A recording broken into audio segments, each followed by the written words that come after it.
Yes. Nkuko mubibona rero turakomeje. Welcome again, welcome to Imiravyo Comedy Channel. Yes.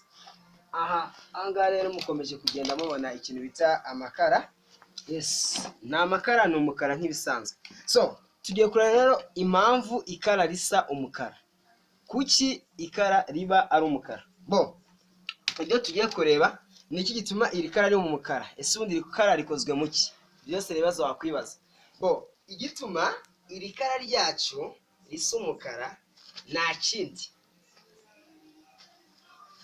Ni ukuvuga ngo ikintu cyose kirimo umwuka wa carbone, mwumva imyuka myinshi itandukanye za carbone, nitrogen, oxygen, za hydrogen. Ariko by'umwihariko especially ikintu cyose gifitemo umwuka wa carbone, carbone yonyine iri pure, ikintu kibasha gusa umukara. Ni ukuvuga ngo iri kara rikozwe muri carbone yonyine itavangiye, nta kindi kintu kirimo. Wibuke ko carbone niwo mwuka ukoreshwa mu gucana.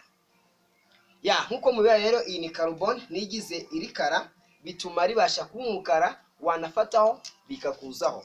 Hanyuma nuza ukaza kwiribuye cyangwa se urukuta mureba, uru rukuta impamvu rutari umukara siriri naga ari carbone.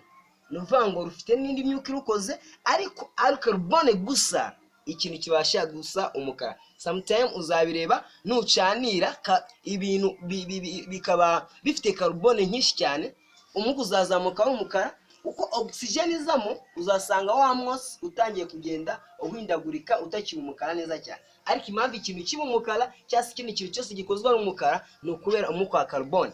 Yes, umuntu rero nakubaza kugira ngo kuki iki kintu, kuki amakara n'umukara, impamvu nta yindi. Igihe kibazo kijya kinanira abantu benshi cyane, impamvu ni ukubera umwuka wa carbone urimo. Thank you so much. Make subscribe, kora subscribe. Thank you.